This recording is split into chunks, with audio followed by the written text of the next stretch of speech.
The moment my son told me to pack my bags, I smiled and said, "Of course, dear." What he didn't know was that I was packing more than clothes. I was packing the truth he had spent 3 years trying to bury. I am Margaret Hayes. I am 68 years old, and this is my true story from Austin, Texas.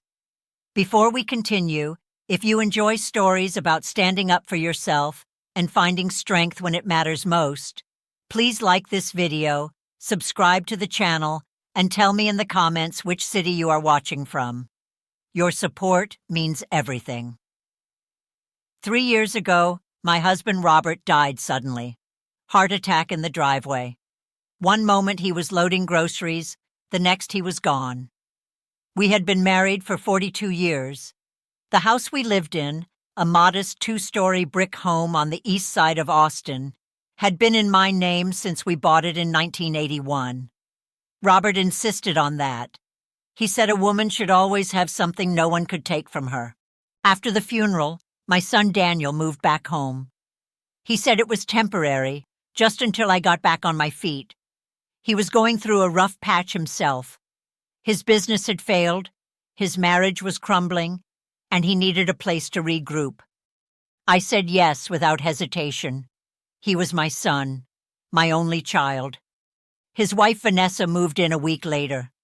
She smiled when she hugged me, but her eyes scanned the house like she was taking inventory. They took the master bedroom. I moved into the smaller guest room without complaint. Daniel said I would be more comfortable there, quieter, away from the noise. The noise started immediately. Vanessa redecorated. She painted walls, replaced furniture, hung her art. She told me my style was dated, that the house needed to feel modern. I watched my husband's favorite chair disappear into a donation truck. I said nothing. Daniel started talking about investments. He said the house was sitting on valuable land. He said property values in Austin were exploding. He said we should leverage the equity, make smart moves, build wealth. I nodded politely and changed the subject. Months passed, then a year, then 2. They never mentioned leaving. When I asked gently, Daniel became defensive. He said I was being ungrateful. He said they were taking care of me, paying bills, managing things I could not handle alone. I did not argue. I simply noticed that the bills were still in my name, the mortgage was still mine, and I'd been writing checks to cover expenses they promised to share. Then, one afternoon, I overheard them. I had gone to the kitchen for water when I heard Vanessa's voice from the living room, sharp and clear. "She is not going to live forever, Daniel. Why are we waiting?" My son's reply was quieter, but unmistakable. "I know, but if we push too hard, she will get suspicious. She is already suspicious. She asks questions. We need her signature before she talks to anyone." I stood frozen, glass in hand, listening to my son and his wife discuss me like I was an obstacle, not a person. "Once the deed transfers," Vanessa continued, "we can do whatever we want. Sell it, refinance it, flip it. She does not need this much space anyway. We will find her a nice little apartment somewhere." Daniel sighed. "Let me handle it. I will talk to her this week." I set the glass down silently and walked back to my room. My hands shook, but my mind was clear. I had worked for 30 years as a paralegal. I knew exactly what they were planning. They wanted the house, they wanted control, and they were waiting for me to hand it over willingly or die trying. That night, I could not sleep. I sat in the dark, staring at the ceiling, replaying every moment of the last 3 years. The small dismissals, the condescending tones, the way they made decisions without asking me. I had mistaken their presence for care. I had confused occupation with love. The next morning, I made a phone call. I called my old colleague, Patricia, who now worked at a title company. I asked her to pull the records on my house quietly. She called me back 2 hours later. "Margaret," she said carefully, "there have been 3 attempts to file a deed transfer in the last 6 months. All of them were rejected because they lacked proper notarization or your verified signature. My stomach dropped. 3 attempts? Yes. Someone has been trying to move the property into a joint trust. It is not legal without your consent, but they have been persistent. I thanked her and hung up. My son had not just been planning. He had been acting. That afternoon, Daniel came to me with papers.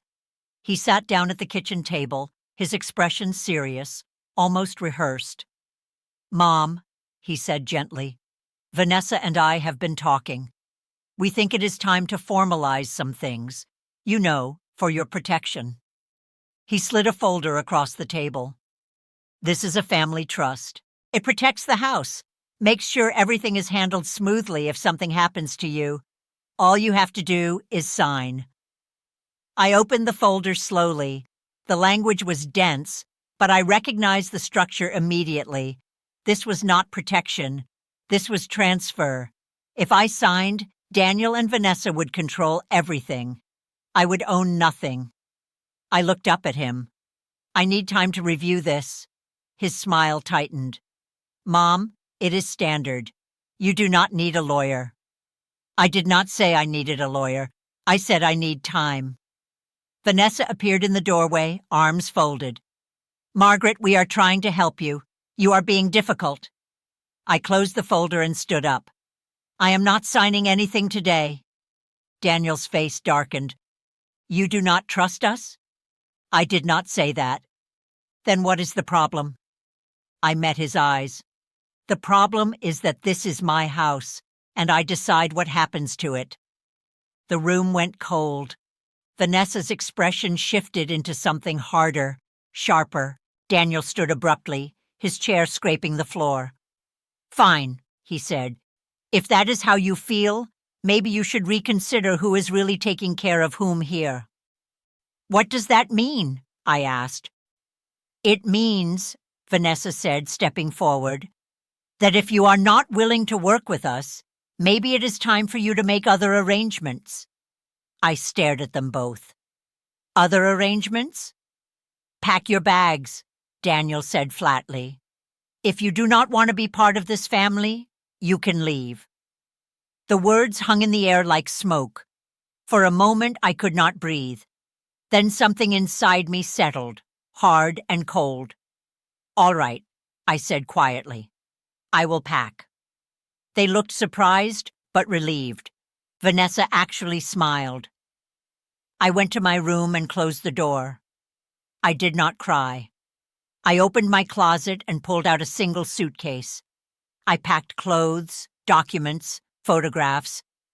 Then I went to the small safe hidden behind the baseboard, the one Robert installed years ago. Inside was the original deed, my will, and copies of every financial record tied to the house. I packed those too. That evening, I called a locksmith. I scheduled him for the next morning. Then I called Patricia again. "I need an attorney," I said. "Someone who handles property disputes and elder exploitation." She gave me a name. I called immediately. The next morning, I left early, before Daniel or Vanessa woke up. I drove to a small hotel across town and checked in. Then I met with the attorney, a sharp woman in her 50s named Linda Cross. I showed her everything: the deed, the failed transfer attempts, the trust documents Daniel had tried to make me sign. Linda's expression hardened as she read, "This is textbook financial exploitation. They have been attempting to steal your property." "What can I do?" I asked. "We start with a cease and desist. Then we file for a restraining order if necessary. But first, we need to make sure they cannot access the house." I smiled faintly. "The locksmith is there right now." Linda raised an eyebrow. "Good. You are smarter than they thought." An hour later, my phone exploded with calls. Daniel, Vanessa, over and over. I let them ring. Then the messages started. "Mom, what did you do? The locks are changed. We cannot get in." "This is insane. You are overreacting. Call me back right now." I did not respond. Instead, Linda sent a formal letter to the house, delivered by courier. It informed Daniel and Vanessa that they were occupying the property without permission, that their attempts to fraudulently transfer the deed had been documented, and that they had 72 hours to vacate. The calls turned angrier, threatening. Daniel said I was destroying the family. Vanessa said I would regret this. I blocked both numbers. 2 days later, they were gone. The house was empty except for the furniture they could not carry and the damage they left behind. Holes in walls, stains on carpet, broken fixtures. I walked through each room slowly, feeling the weight lift with every step. I hired cleaners, painters, and repair workers. I returned the house to what it had been before they arrived. I hung Robert's photo back on the wall. I sat in the living room, in my own chair, and drank tea in perfect silence. Linda called a week later. "They are threatening to sue." "Let them," I said. "I have everything documented." They never filed. They knew they would lose. Months passed. I heard through mutual friends that Daniel and Vanessa had separated, that he was living in a small apartment, angry and broke, that she had moved on quickly, just as I suspected she would. I did not feel victorious. I felt clear. One afternoon, Daniel showed up at my door. He looked older, thinner, tired. I opened the door but did not invite him in. "Mom," he said quietly. "I am sorry." I waited. I was desperate. I made terrible choices. I let her influence me.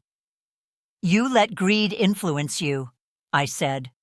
"Vanessa did not make you lie. She did not make you try to steal from me." He looked down. "Can we start over?" I thought about it for a long moment. "Not here, not in this house. If you want to rebuild trust, you do it on your own, not on my property." He nodded slowly and left. I have not heard from him since. Today, I live alone in the house Robert and I built together. I have friends who visit, neighbors who check in, and a life that belongs entirely to me. The deed sits in a fireproof safe, untouched, protected. Here is what I learned.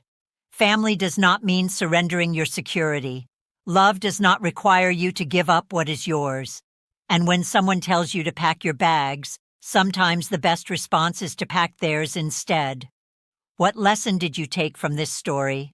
And which city are you watching from right now? Tell me in the comments below.